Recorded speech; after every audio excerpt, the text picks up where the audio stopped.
Welcome to another OU Insider Under the Visor Sooners YouTube Live, powered by Alipop. Parker, take it away. That's right, folks. Alipop is the soda that's good for you. Comes in 16 delicious flavors. I am partaking of the root beer tonight, a classic, but all natural sweeteners, all natural flavors, nothing artificial in this can, never more than 5 grams of sugar, 9 grams of fiber in every can, and it tastes exactly like the classic sodas you have come to know and love, but that are absolutely terrible for your body. Olipop, on the other hand, has legitimate health benefits. If you haven't given them a try, go to drinkolipop.com, use promo code CHAMPU20 to get 20% off your first order and have your life changed forever by the soda that's good for you. There we go. I was muted for a second. Love to hear it. Look, it is a kind of a big week for Oklahoma after almost choking that one away on Saturday. Obviously, Oklahoma beat UCF 31-29.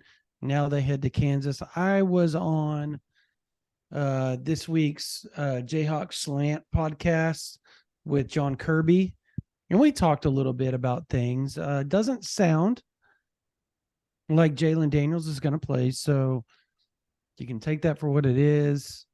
Is a gamesmanship, whatever, doesn't matter. I do think Oklahoma tends to think that Daniels isn't going to play. Doesn't mean they're not going to prepare for him, Parker. But regardless of the fact, Bean is a more than capable quarterback. He's performed well in, he's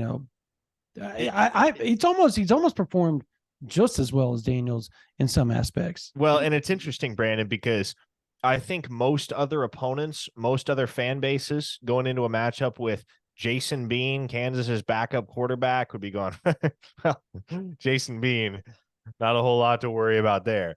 But OU fans, having seen Jason Bean each of the last 2 seasons and having watched him do some damage against this Oklahoma defensive unit in each of the last 2 seasons, they're a little bit more wary than the typical opponent would be going into what is presumably a matchup with Kansas and Bean at the quarterback position. Yeah, I guess Daniels hasn't been officially ruled out, but all indications are that he's not going to play. Correct. Yeah. I think after last week, and you know that they're not the same, but they're very similar as far as offensive philosophies, and you're given an offensive savant obviously 2 weeks with a bye. Kansas coming off the bye. They're really good on the offensive side of the ball. The one thing I will say, Oklahoma is proficient at passing the ball, and Kansas is not proficient at defending the pass. And when playing Oklahoma, you would like it to be the other way around. I think this is a week for Oklahoma, for everybody that has all the question marks. You go and you beat Texas, you take a bye week, right? You come out and you play well defensively, you come out flat offensively, right? And I know people are going to be like, well, they gave up 29 points. How in the world can you sit there and say that Oklahoma played well defensively? I think the majority of their yardage was given up on 4 or 5 plays total during the day. I think they had 5 big plays that kind of amassed what it was, it 70% of their offensive total on the day, something to that extent. So when you look at that in your Oklahoma, you just got to be sound. If you continue to stay sound, you don't let your eyes deceive you. I think this is a game that, 1, Oklahoma can come in and dominate. 2, they have to. They have to. Just because the remainder of the schedule, yes, you got at Oklahoma State, they're starting to look a lot better. West Virginia, they are what they are. They're up and down. They're all over the place, whatever. Then you go to BYU, again, all over the place. And then you get TCU at home, again, all over the place. So the schedule alone doesn't really help you out. And then you look on the other side of the Red River, and Texas is without Quinn Ewers. So, is there going to be a slip up between now and whenever Ewers comes back in 2, 3, 4 weeks, whatever it is? I've heard 4 to 5 weeks. Sark says week to week. I don't know really what to believe at this point. I would probably say 2, 3 weeks would probably be where it's at. I don't know if you agree with me on that. But if they slip up at that point, well, they're not guaranteed to be your opponent in the Big 12 title. And so now, you know what I mean? Like the wins, you've got to look dominant moving forward, in my opinion. You do. And I don't think this is one that you're going to look dominant. So I don't know. Now, Mongo in the super chat dropped us $10. We appreciate you, Mongo. He said, won't miss sitting in that ugly weather in Lawrence. Shout out to Marco Mitchell. And as has been the case the last few trips up to Lawrence, Brandon, more cold, crappy weather on the way Saturday. There is rain in the forecast. It's supposed to be low to mid 40s. Not going to be a terribly fun football game to attend in person, which our boy Russell Jenkins, the founder of the OU Insider Tailgate, threw it in the chat. He said, wife said we can only go to one, OU versus Kansas or a World Series game. And Russ, I know the prevailing theory right now is this is the most anticlimactic World Series of the 21st century. But especially if you're talking about, well, I guess it doesn't really matter whether you're talking about a game in Phoenix or a game in Arlington. Go to the World Series game because you get climate control. And I mean, baseball games are fun to go to. Bucket list. Knock it off the bucket list if you've never been to a World Series. Yeah, save yourself the trouble of road tripping for, gosh, what is that from where you live in Texas? Almost 10 hours probably. Save yourself that trouble. Save yourself the trouble of sitting out there on Saturday in cold, rainy weather in Lawrence, Kansas. Yeah, man, most weeks I would tell you, no, go watch OU football over a baseball game. But this week, the baseball game wins. Yeah, I'm not one to sit around and, I guess, tell people what to do, but I would not. As much as I love driving through the Flint Hills, I think you can go without doing so if you have the chance not to this week. Win or loss, win or lose this week for Oklahoma. I think choosing the World Series is the way to go, but you do you, Russ. We always appreciate you. Hey, let's talk some of the weirdest stuff I've ever seen in my life today.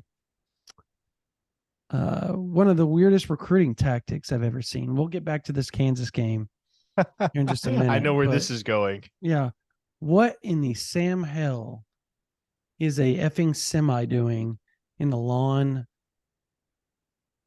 of Whereversville, Iowa, that Grant Bricks is at going to high school? And how in the world does anybody sit around and think that is a good play? I'm just asking. It's an interesting tactic for sure. You know what it reminded me of? Story time. I don't know if I've ever said this publicly. Back when Caden Green's recruitment was really starting to heat up. This is probably January of 2022, where he's starting to get an idea of which schools are going to be on his short list. I think it was January of 2022. Eli Drinkwitz rolled up to the Green family's house. I think this is how the story goes. Mm-hmm. Or maybe he just rolled up to meet them on campus. I forget. He rolls up in a dump truck, an actual dump truck. I've never heard this one, but I'm here for it. Yes. And needless to say, that didn't go over particularly well, because it was more weird than anything. But that was instantly what I thought of when I saw that Nebraska truck parked right outside Grant Brix's high school up in Logan, Iowa. It's like, oh, it's a very Eli Drinkwitz type of move. Okay, so I guess my question is, what is the relationship? I guess are they calling Caden Green a dump truck? Is that what we're doing here? I have no idea what the motive behind it was. Yeah, it's like if his nickname was Caden Dump Truck Green, then okay, perhaps, but it's not. Like, and again, that's why it was just weird. It was just bizarre. Why a dump truck? You know? Well, okay. Again, gonna ask, what is the whole situation with the semi? Like, I'm trying to wrap my head around this. Like, why was it a thing? How was it a thing? And how was this a good idea? Have you heard or talked to anybody, the response, the reaction of Bricks and those around him had at all? No, I haven't really gauged that, mostly because I'm gonna be up there in Iowa again on Friday. So I'll get I'll get a chance to gauge it better then with those folks face to face than I would over the phone or over text. But it it feels a little bit desperate. Not gonna lie, it's creative. I'll give them that. Hey, if you got a truck to spare for a day, okay, yeah, sure, go park it outside the high school of one of your top remaining targets. But How uh, awesome would it have been if, and I'm sorry, I'm trying to get the light to work back up here again.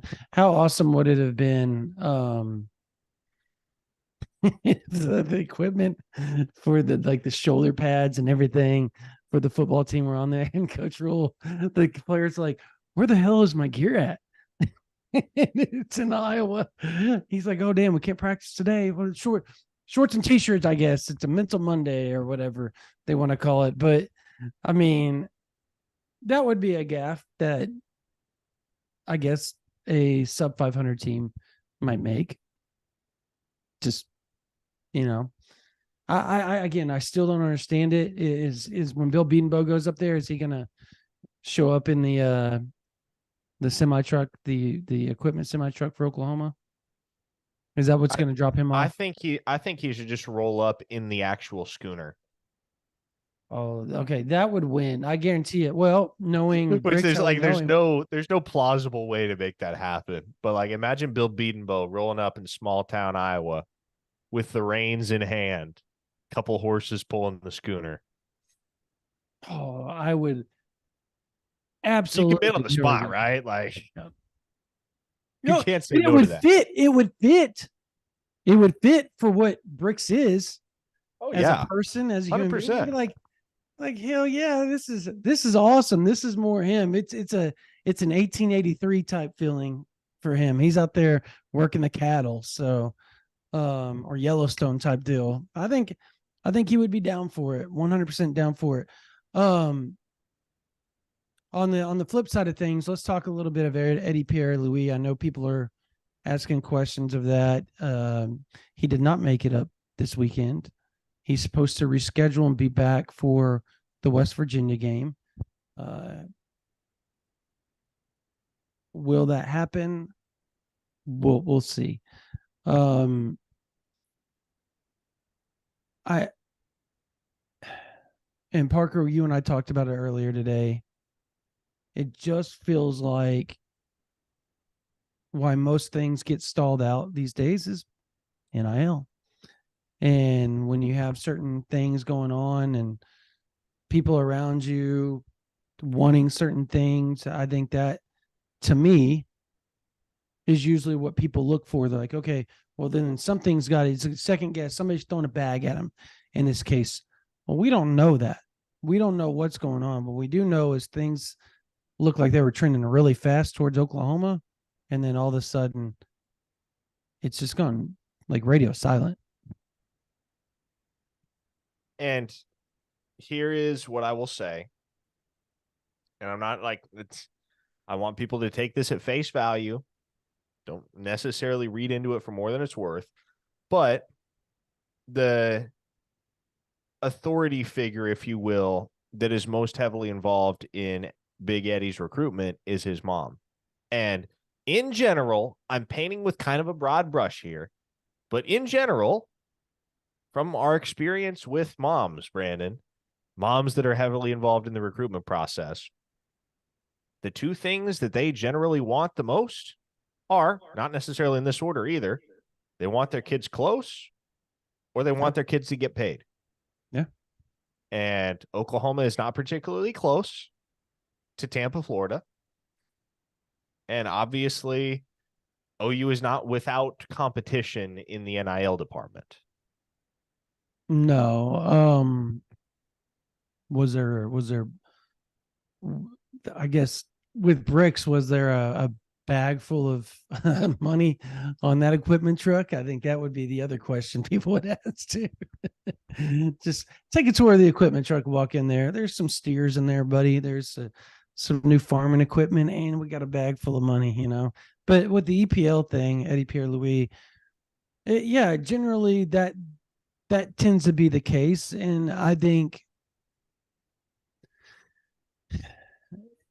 you start to look at his options, right? And it's UCF, Oregon, Oklahoma at this point.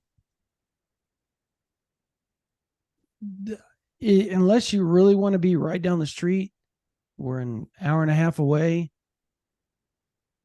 UCF isn't going to be your pick. And if you want to, you know, cut down the middle and you don't want to go all the way across the country and up there in the top corner of the country, and you would rather, you know, meet mama halfway in the middle, Oklahoma seems to be the most logical pick. You add to the fact that you got Lewis Carter there. You're close with David Stone and Jaden Jackson. You've got other Tampa players that are not only being recruited, but really like Oklahoma. The fact that there's a ton of Florida connections in Norman now, you would think Oklahoma would be the easy choice there. But again, like you said, you know, NIL era, close to home, depending on who's running the recruitment, all those things come into play, and all those things can make or break you one way or the other.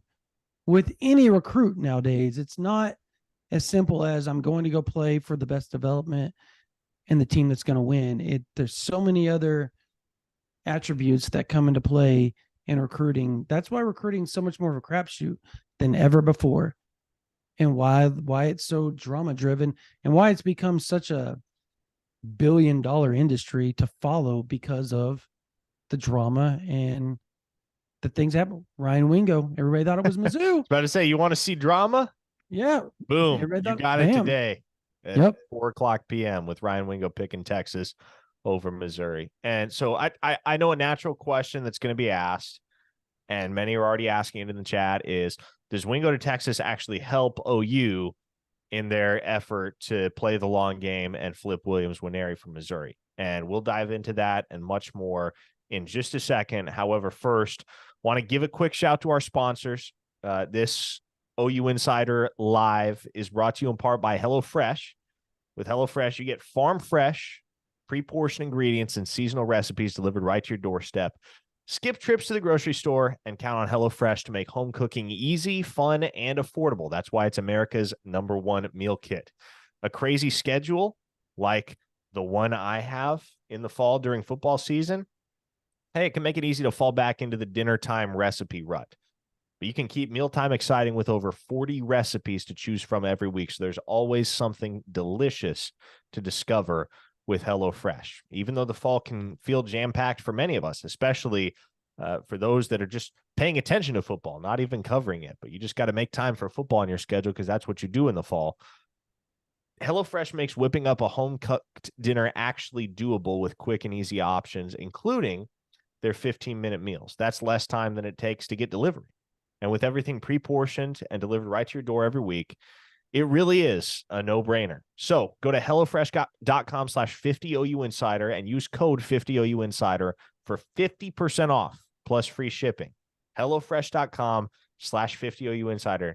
Again, code 50OUinsider will get you 50% off plus free shipping. HelloFresh, America's #1 meal kit. Is that our only one? Or we got one more? Is that later on? No, we got another one. It's not Halloween though, thankfully for you. No, I'm free this week. Do you want to go ahead and hit it, or do we want to just move on and hit it later on? Yeah, That's so what she said. All right, go ahead. Whoa. All right then. I Well, set myself season's up there. greetings, more like season's compliments, because compliments are guaranteed after making the leap to skincare with Caldera Lab. I'm talking about how you look today and 20 years from now. The results are incredible in little time. Men's skincare and Caldera Lab are the perfect pair for you to look and feel your best. Super easy to add to your morning and nightly routine. Clear skin, less wrinkles, and signs of aging. Enough said. Caldera Lab Skincare. Join the other 100,000 men who trust Caldera Lab to show your best first impression this fall. Many often remark that I look 16, 17 as opposed to 24. Part of the reason may be that I use Caldera Lab skincare products, as does Brandon, as does Spencer. The whole OU Insider team can attest to the magic that is Caldera Lab. Caldera Lab knows the skincare world is heavily female driven and has long been the wild, wild west for men. That's why they're making the solution simple with their regimen, which includes 3 products: the clean slate, the base layer, and the good. You have a face wash, you have a daily moisturizer, and you have a go-to multifunctional serum at night that helps your skin look tighter and smoother, as well as helps reduce the visibility of wrinkles and fine lines. Every drop of that serum is packed with 3.4 million antioxidant units protecting your skin. Caldera Lab is the leader in men's skincare, made with top-tier ingredients, and clinical trials have found that 94% of men's skin showed an overall younger-looking appearance after using Caldera Lab for just a few weeks. So, just for this audience, we have an exclusive deal. Not beating this offer. Use OU Insider at calderalab.com and get 20% off right now. Again, code OU Insider at calderalab.com to get 20% off and make unforgettable first impressions with the best gift this holiday season. 20% off at calderalab.com with promo code OU Insider. Back to football There we go. And I think we got somebody in the chat says Parker can't grow a beard. Fact check. Unfortunately true for the time being. We'll get there eventually. So, Manscaped, not as applicable to me as it is to Brandon. But Caldera Lab, big time, baby. HelloFresh, all the way. Yeah. That's the thing.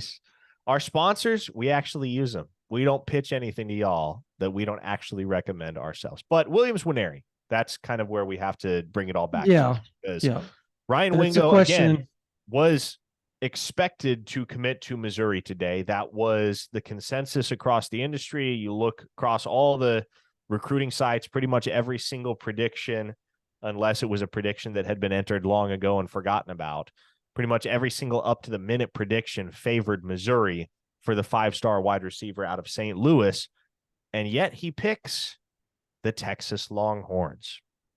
Now, Brandon, the natural question that has arisen in the minds of many is, okay, well, Williams Winery is officially the lone big fish in the pond that is Missouri's 2024 recruiting class. Does this make it easier for Oklahoma to flip the kid? Well, folks, as with anything, there are 2 sides to this coin. Here's what you must consider. One, first and foremost, yes, there was kind of there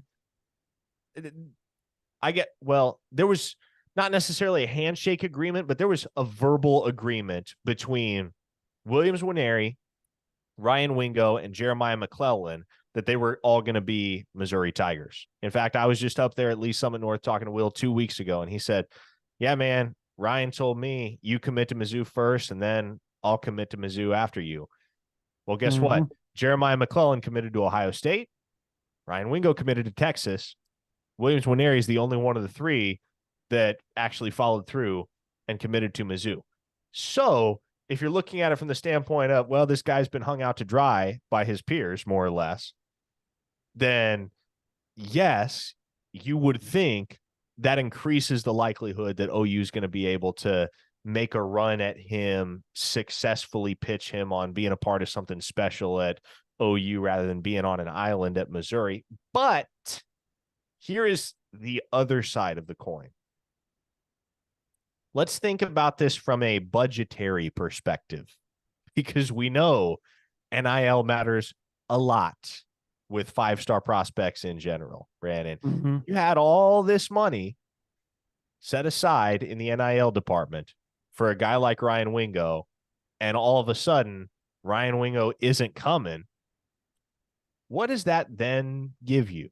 Well, it gives you more flexibility to be able to throw a little bit more coin on the pile if you start to get worried about Winery taking a hard look at Oklahoma, even more so than he has thus far. So, two sides to the coin. Whoa, something happened with our live stream. What do you mean? Well, I know we're flipped. Technical difficulties. Shoot. Well, you can see my face and you can see my torso. So a lot of me happening on your screen right now. But look, I don't see that on mine. I'm looking at it and it just has you as me and me as you. But anyways, go ahead. Well, I guess we got it fixed. Or we will get it fixed, hopefully. Yeah. Something is up with the live stream. We'll get it corrected. Anyway. There it is. Nope. Okay, go ahead. I guess I was watching it on a delay. There was a moment where one screen was the upper half of me, one screen was the lower half of me. But anyway, look, I'm not going to sit here and promise you that Oklahoma flips Williams Winery. There is no such guarantee to be had. But yeah, like if you, from one perspective at least, Wingo going to Texas does give Oklahoma a little bit more fodder to add to their pitch to a guy like Winery. Because I guarantee you, Miguel Chavis and Todd Bates and heck, even Brent Venables, they're going to say, hey, man, look, you know you're getting paid. Obviously, that's part of it, and we can get you paid at Oklahoma too. But do you really want to go to Mizzou and be the only big-time dude in that recruiting class? Or do you want to come to Oklahoma, play alongside other big-time dudes that are going to make your job easier and compete for national championships as opposed to SEC East regular season titles? I mean, he's out on a limb by himself, like you said. It just I mean, what are they ranked overall? What's their class ranking right now? What's Missouri's class ranking? Do we know? Do we have that on top of our head?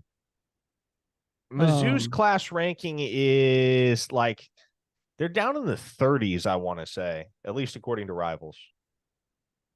Okay.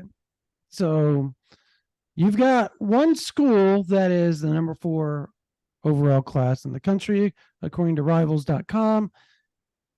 And then you got another school that's in the 30s. Oh, they're 41. Nope, somebody said 69, but I think they're joking on that one. 40s range would be my guess as well. But anyway, regardless, they're out of the top 25. There's not a lot of meat to the bones when it comes to just recruiting talent and getting it there. And don't get me wrong, I think at some point, Parker, if Drinkwitz continues to win at Missouri, I think he's going to have a lot more leverage as far as recruiting goes in Kansas City and St. Louis. But you're going up against the big dogs, the Alabamas, the Oklahomas, Ohio States, all that. That's still hard to combat when you're in Missouri. And at some point, some of these guys they got in from the transfer portal, they're going to have to keep replacing because they got a lot of one-year guys in this past season, right? And they had a lot of experience come in, and they're playing better. They also have a tough schedule ahead of them. I think that's something people tend to forget. They got Florida. They've got, I think they have Florida, Georgia, Arkansas, and who's the other one they got? Tennessee. Yikes. They'll beat Arkansas. Yikes. Yeah, okay. They're 8-4. That's a great season for them. Congratulations on that. But if Oklahoma goes up to Kansas this week and then they go to Stillwater and win, which I've been on the Stillwater's going to be is either Kansas and Stillwater. I've said it all season. Everybody else was on the BYU bandwagon. I said, nope, Kansas, Oklahoma State. Those are going to be your toughest two games. Those are going to be your toughest two games this season. And if Oklahoma can get through the next 2 weeks and they're 9-0, you go to get West Virginia at home, 10-0. How hard is it going to be for Williams Nwaneri to tell Oklahoma no, especially if they keep performing like they are on the front? All the sacks, all the tackles for losses. These names are starting to come to light. And the scary part for opposing teams is our Mason Thomas hasn't been healthy. And Brent Venables said exactly what we reported on OU Insider. What we reported back on August in OU Insider, and we said he is viewed as the best player on this defense. And now that you're saying something to that extent, and you have Danny Stutzman, you got Billy Bowman, Ethan Downs, like that's a mouthful, right? And he said it. He's the best guy we have on the edge. And you'll have some people inside the program said he's the best player they have on the defense. He's the twitchiest guy off the edge. And again, you remember there's this guy named PJ out there? He's pretty twitchy too. So again, that's a mouthful for the head coach to go out there and say something like that. And the dude hasn't even performed this year because he's had 2 bad high ankle sprains.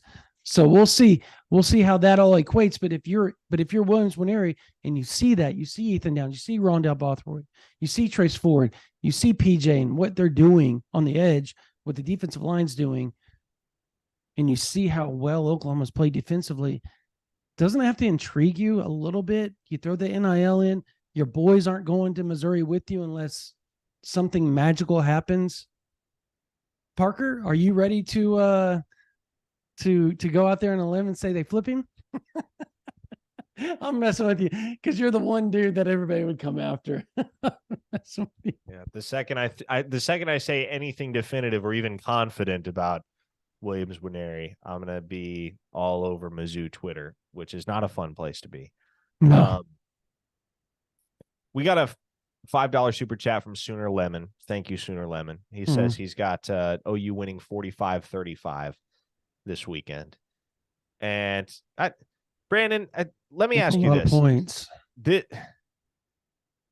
And we still got some targets in the 2024 and 25 classes that we got to get around to talking about, and we will. But as it pertains to this game, it really does feel like, and maybe this is fallacious of me, it probably is, but it feels like Oklahoma's due as far as having a good game on the ground. And it feels like Kansas is an opponent against which you can get something going on the ground. I was hoping you were going there.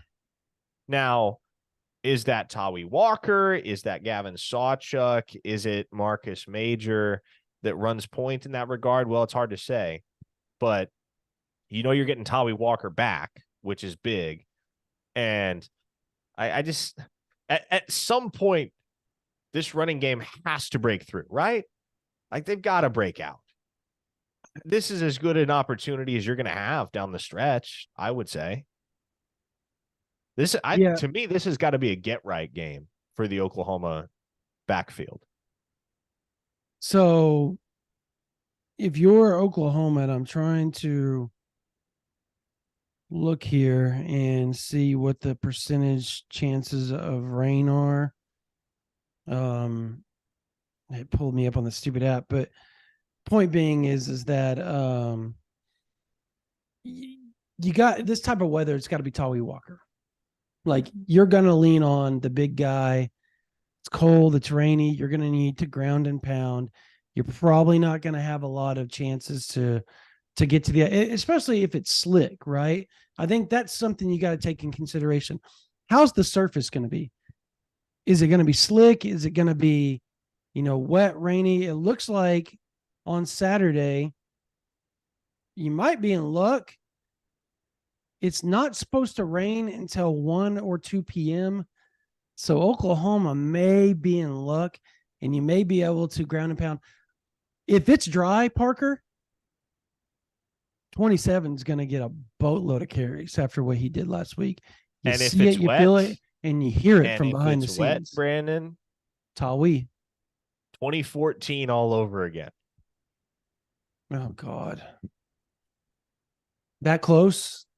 Well, he's not running for 427 yards, but guarantee it. Like if it is Oh, I a was thinking, mucked up I thought you football said game, 2021. No, 2014. Oh, Samaje P. Ryan. Okay. exactly. Yeah. If Gotcha. it is a mucked up football game, the game plan is going to be almost has to be Tawi Walker straight ahead, Tawi Walker straight ahead, Tawi Walker straight ahead, because it works. If it's not exciting, but it works. Yeah. And you would much rather go with what works if you are in inclement weather and you have to make do than running the risk of turning the ball over because you decide to attack through the air. Does the inclement weather help Oklahoma on defense? Because the fact Bean is such a off the cuff, he's an as quarterbacks call it off platform thrower, where he's not a pocket guy. He's a get outside the pocket. He's a rollout. He's a kind of a sandlot type quarterback. If it's rainy, does that not kind of bode well for Oklahoma, considering Dylan can run and he can do all platform stuff, but he's also just a sit in the pocket and let her rip type guy. So I don't know, man. It's a double-edged sword. It can hinder and it can hurt you. I think wet would probably help Oklahoma out more than it would hurt, just because of there's not a lot of Kansas tries to misdirection you a lot. They like to do a lot of reverses. They like to do give you a lot of eye candy, get you going one way, go back the other.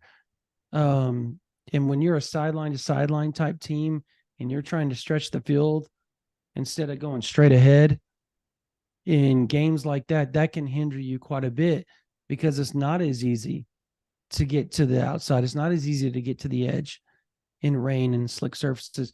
And we may be overplaying this. We may be overstating this completely, but it's still something to look at when you look at the forecast. And you're like, dang, that's chilly, that's cold.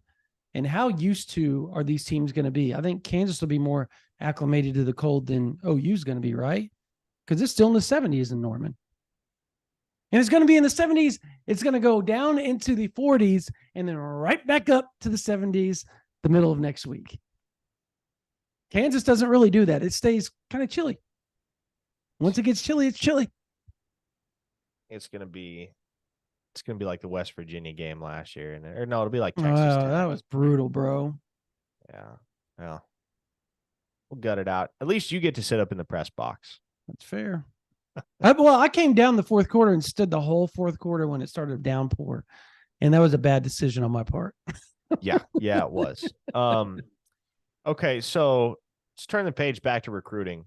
Couple targets that we haven't hit on in both the 2024 and 2025 classes, Brandon, because it definitely, if you're halfway paying attention to the rumblings in the recruiting world, and especially if you're a member over on OUinsider.com, which if you're not, why aren't you? Go sign up. There's no better place to be. If you're paying attention, you kind of get the sense that the Sooners about to make some noise again in both the 2024 class and the 2025 class. Yeah, I expect something to pop Saturday. Originally it was going to be Monday or Tuesday, and then it got pushed back to Wednesday, and now it's going to be Saturday. But I think that's the solidified date at this juncture for OU's next commit in the 2024 class. It's another really good, solid pickup for Oklahoma, and one that, again, you start to look, BV's not the head coach at the University of Oklahoma. These type of things don't take place. More than likely do not take place the way they are, particularly on the defensive side of the ball. I'll give you all that much. Number two, on 2025, obviously you already have some movement. I expect Oklahoma to land a couple of guys in the first week in November. It's looking really good. And look, don't be shocked if November becomes a fun month, just like October was. Like October, November really have a chance to move Oklahoma, and not just 24, but in the 25 class. I think things are really starting to heat up as Oklahoma continues to win. They're going to win more in the recruiting as well. When you have a quarterback like Kevin Sperry that's out there recruiting, and he's got a chance to really, really push the narrative for Oklahoma in the 25 class at an early stage, because he committed really early. And I think that's paid off more than anything for Oklahoma, Parker, is the fact they have that leader. He's established, and he continues to move up in the rankings as well because he's having a phenomenal junior year. And folks, we talked about the Ryan Wingo soap opera a bit earlier, but I think what that underscores, and if you've been keeping up with the drama of all of it, not just leading up to the decision, but in the aftermath with some of the stuff that's been said about, like conflicting reports from the kid and the dad as to how long it's been since Wingo officially decided on Texas. If you've been paying attention to any of that, folks, thank whatever higher power you believe in for Emmett Jones, because wide receiver is a hard position to recruit. Wide receivers, for whatever reason, couldn't tell you why, just generally a common denominator. A lot of those guys tend to be very dramatic, not just in the recruitment process, but in general. Their overall attitude is one of a prima donna-esque type of vibe. So if you come to understand what is typically the case and what is typically the mentality and the demeanor of elite wide receiver prospects, it makes you all the more grateful for a guy in Emmett Jones who has been able to remove virtually all drama from the recruiting process at the wide receiver position at Oklahoma. He moved very quickly to lock down a very impressive 2024 class. And as you look ahead to 2025, he's already got 3 guys committed that are nationally elite at their position, and Elijah Thomas, Jaden Nickens, and Grayson Harris. He's going to have the opportunity to add a 4th in Isaiah Mosey. And if and when that happens, man, that is as good of a wide receiver haul as you will find across the nation, with as little mystique as possible surrounding the whole process. All those recruitments, Thomas, Nickens, and Harris, were open and shut. For the most part, it's been the same with Mosey. It's been Oregon, Oklahoma for some time, and we expect a decision within the next couple months here from Mosey. So, again, for how much grief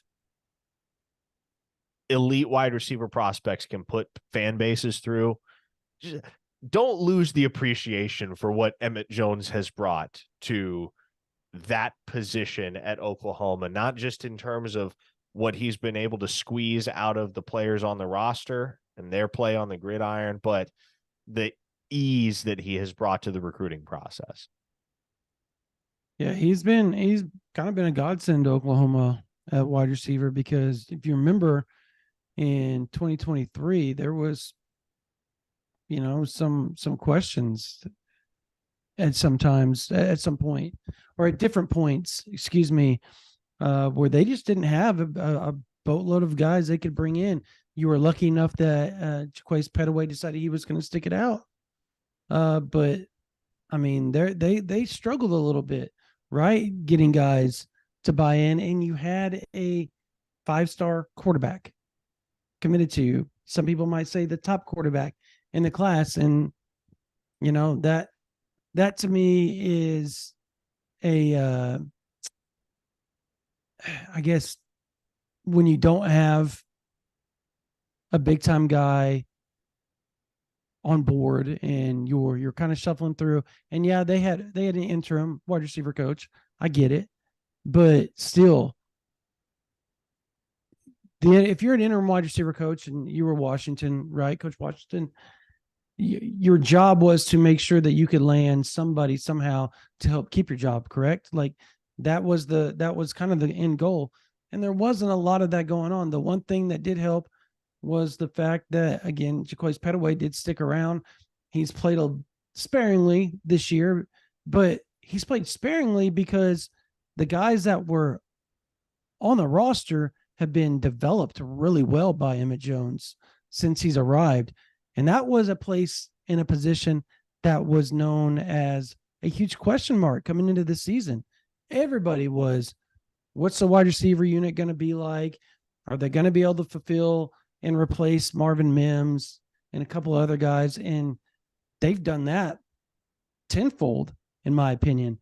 Yeah, Marvin Mims is never going to be like fully replaced, but Nick Anderson, Angelo Anthony was a star before he got injured, and he was looked upon as a project by some people because of him being so up and down at Michigan. And now we're sitting here wondering, why the hell did he not play when he was at Michigan? Because of how good he's been while he's been at Oklahoma. Obviously, Jalil Farouk's had a phenomenal year so far. And a lot of that is due to the development of Emmett Jones. And kids in the 25 class, kids in the 26 class are starting to see that. And Emmett Jones isn't out there. He's not, parading all his gets like some people do. He just goes on to the next one and lands another 4-star. And you got to respect that, in my opinion. So, yeah. And people asking about Bryant Wesco. I guess for those that didn't see it, Wesco officially shut down his recruitment, and he's people ask why that 100% happened. Locked in with Clemson. Well, and Dabo went to church. The real ones know what that means, but yeah, Dabo went to church for that one. So what you're saying is something sprung up. You could say that is the case. Yes. There you go. All right. So let's talk a little bit about Michigan. We got to talk about it. I think we're doing a disservice if we don't talk about the Michigan shenanigans and one Connor Stallion.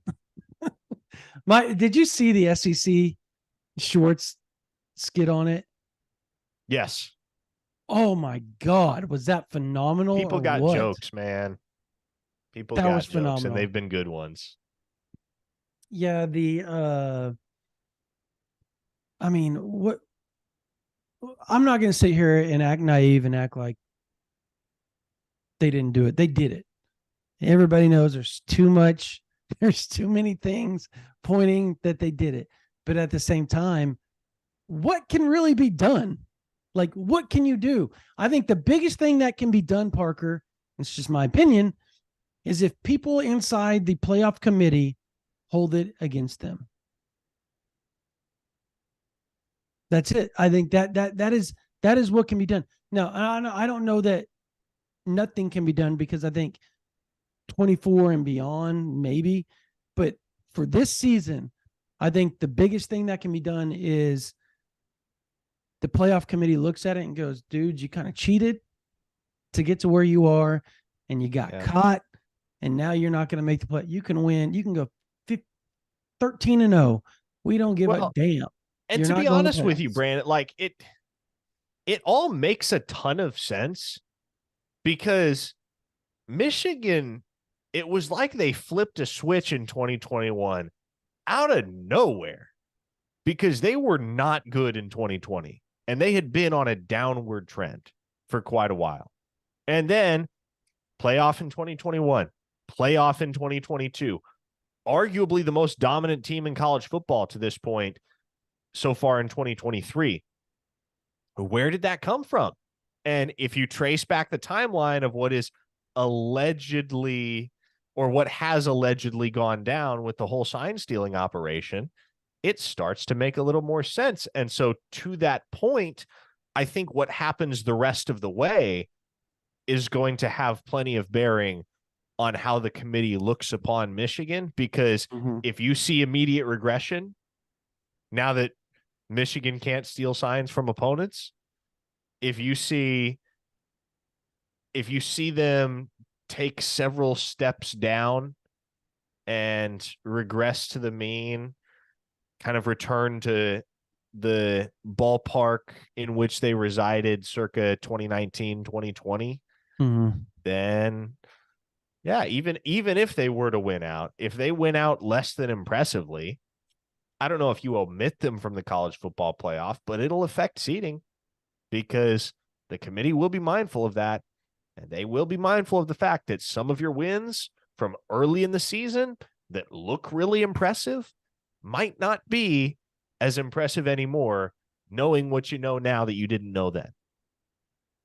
Somebody, and I think this is probably one of the best things I've read on here ever. Golden Gaming, wait until people realize Harbaugh's worst season was when people weren't allowed in the stands. He stole that from Reddit, I'm pretty sure. But yes, that is true. That is true. You remember how bad Michigan was in 2020? Again, weren't that's they why like, it was so jarring. Weren't they 2-4 or something to that extent? Yeah, they started 0-4. They lost their first 4 games of that season. And they they weren't playing the Jim Tressel teams of the early 2000s either. Yeah, he said he got it from Twitter, but regardless, I just can't imagine nothing happening. And I get the NCAA has no teeth. We all get it. We all understand that. But they still have the authority to take away postseason. They still have the authority to do certain things, take away recruiting, take away scholarships, whatever. I think the biggest question is going to be is as more comes to light, and it's going to come to light over the next week or two. A lot's going to come to light because they got 100 hours of video from multiple universities of them cheating, taking notes, and videoing the signs from the 40-yard line on both sides. Are you kidding me? Does this? And I'm a Harbaugh fan. Like I think he's a character. I think he's always been really good for football because of that. But does this not hinder his job at all in Michigan? I mean, I think it's become increasingly clear that Michigan is the destination job for Jim Harbaugh, and that he's not going to leave Michigan unless his departure is involuntary. Well, a scandal like this, that may be enough to make your departure involuntary. Yeah, very much so. Now, before we close this out and finish up this live, we got to finish up with talking about how we think Saturday's game's going to play out. Obviously, I think that is what a lot of the people come here for, is that and recruiting. So, in my opinion, this game has a lot to do with, one, the bye week that Kansas has been on. Two, we all know Lance Leipold is a phenomenal coach. He's a phenomenal X's and O's guy. He's really good at making sure his teams are disciplined, and they are. Kansas is super disciplined. Three, can Oklahoma contain Bean and force him to make the mistakes that he did last year and that he's made at some points during this season while he's been filling in for Jalen Daniels? Ironically, Jalen Daniels has made some of the similar mistakes. So, did Oklahoma learn a lot? Not only did they learn a lot, are they back to being focused because of that scare? Like they're not invincible, because I think there was a lot of that going on. I know that's hard to imagine with the BV coach team, but these kids are 17, 18, 19, 20, 21-year-old kids. Like some of them are even 24, 25. But at this point because of COVID. But generally speaking, they get caught doing things and not being as focused as maybe they should be on a week in and week out basis because of that. They're young and they're still in that high, regardless of the bye week or not, from the Texas game. All of that's going to come into play of what I just mentioned, the bye week for Kansas, them being able to use a lot of different things. You're going to see that sprint draw. You're going to see a lot of it. You're going to see a lot of the things that, because football is a copycat sport, a lot of the things that UCF was successful with, Kansas is going to try because they run very similar type of offenses. It's not similar structurally. It's similar in how they do things as far as the reverse. It's just a lot of trickery.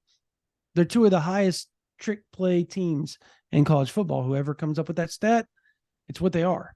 And so when you have a lot of that going on, they're going to use some of that. They're going to try to get Oklahoma to bite, to use that aggressiveness against them. Now it's going to be a matter of, will Oklahoma be the disciplined team they were Texas and before, or are they going to be that team that they were UCF? I think they're going to be that team they were prior to the UCF game. Again, I think there was a lot of wake-up call. The best case scenario happened last Saturday. There was a win, and there was a lot of learning points for the coaches to press upon this week at practice and in the film session. So a lot of back to reality happened. You add the fact that I don't think it's going to rain until later on in the game. I think if you're Oklahoma, you use Salchuk, you use a lot of your speed, your athleticism. You try to get vertically. You try to get Stogner over the middle because, ironically, Parker, the 3 games that Oklahoma was better on offense, their best games, they hit Stogner 3 or 4 times, or at least target him 3 or 4 times. Nobody's going to sit here and say he's a world beater. He's the most amazing tight end in the country. He's a good tight end. He's a great blocker. But you got to make the defense account for him. And the second you do that, it opens up everything else on the outside. As far as Oklahoma being able to go vertical, the quick game, all of that. So I think you're going to see that. I think you're going to see them go back to that this week. And I think you're going to see a lot of 27 and Tawi Walker out there talking about Gavin Sawchuk and Tawi Walker. And to me, I think it's going to be a close ball game. I do. But I'm going to go probably 42-28 Oklahoma. I think they win by 14. Okay. I'm just thankful that we have Bob Stoops on the media scene here in Oklahoma now, because anything Bob Stoops says is immediately regarded as gospel, which is great for the rest of us because, I mean, heck, when you and I come out and say stuff like, okay, that win wasn't as bad as it looked, well, then you get fans going, you guys are just pumping sunshine. But then when Bob Stoops says, they're like, oh, yeah, of course. Like, no, that win wasn't nearly as bad as it looked. It was great. It was great that they found a way to win despite all their mistakes. So, yeah, at this point, we can go ahead and say it without repercussions. Yeah, there was a lot of good that came from that win against UCF. And there is something to be said for the resilience that it takes to go and win that type of football game when you were very obviously not at your best. And Oklahoma was not at their best. They now have a week to get, and I don't know if they'll be at their best Saturday in Lawrence, but get better, correct some of the mistakes that they made, and get right both offensively and defensively as they prepare for what is top to bottom a much tougher opponent than UCF and the Jayhawks. And my expectation for this football game is that you see Oklahoma establish the run more so than they have in any game, maybe since SMU. I do think this is a week where the Sooners get it going on the ground. And I think that opens things up for the rest of the offense. Obviously, the Kansas secondary is very weak. Dylan Gabriel is going to be able to have his way, I think, with that Kansas defensive backfield, with or without a running game. But if the running game is integrated well and it's thriving, it's humming, it's clicking, well, then that's going to open things up all the more for Dylan Gabriel. So I expect a prolific game from the Sooners quarterback. I expect the Sooners offense to be firing on all cylinders. And I think there is runaway potential in this game for Oklahoma. That might be a I little agree with overly that. optimistic in the eyes of some Mm. folks, but I think there is runaway potential for OU. I'm going to say OU wins this game 45-21. Yeah, Not a blowout, we're not but a too far off from each comfortable, other. Yeah, yeah, comfortable margin of victory. yeah. I think if Oklahoma doesn't, it this sounds so like duh, right? But like you said, there's a chance they do pull away, and that's kind of where I'm stuck in the middle with that 42-28 deal. And I think 28 may be too much. In my opinion, is as good as Leipold is as an offensive play caller, as much as he's changed the foundation and the direction of that Kansas program. I understand all that. But I think at the same time, you got to look at the talent. You got to look at the same thing that Venables is doing in Norman with much more talent. And that's where you get that weird dichotomy of both of the programs. And I could see a scenario where it's a one touch, one score game, and Oklahoma has to make a play to stop Kansas from tying it up or going to win. And I could completely see Oklahoma just pulling away. And that's kind of why I stuck in the middle with that 42-28, because this game means so much to OU's fortunes moving forward. They have got to play well and really make a point on a national basis. You win well, you're going to continue to move up. Real quickly, people have asked about Danny Salier and his situation, the Hutchinson Junior College defensive tackle, decommitted from Oklahoma today. Again, this was Oklahoma more than it was the kid. I'm just going to say this. Anytime you deal with a junior college player, Parker, there's a reason why they're in junior college. Sometimes it's because they didn't physically develop, and they finally did. After they graduated, they filled out, they got to put on the weight that they needed to put on to make to the next level. The other issue is generally schoolwork. There's no guarantee that he's going to make it in by January. And because of that, Oklahoma didn't want to risk it when they could have a chance to go grab somebody out of the portal and or potentially flip somebody in the high school ranks later on that would be coming in January or what have you, and that position be in that spot be taken, because right now you're dealing with numbers. And so it was kind of an issue where Oklahoma moved on, and they're going to try to go fill that position somehow, some way, whether through the portal, through the high school ranks later on in December and or January. So there you go. That explains it right there. All right. That's going to do it for this version of the OU Insider and the Visor YouTube Live. If you're not on OU Insider, that type of information I just talked about that I generally would not talk about on here, but there were so many questions that I went ahead and did it for you guys. But that type of stuff, our board's known. It's on the thread. They've known this evening for quite a while.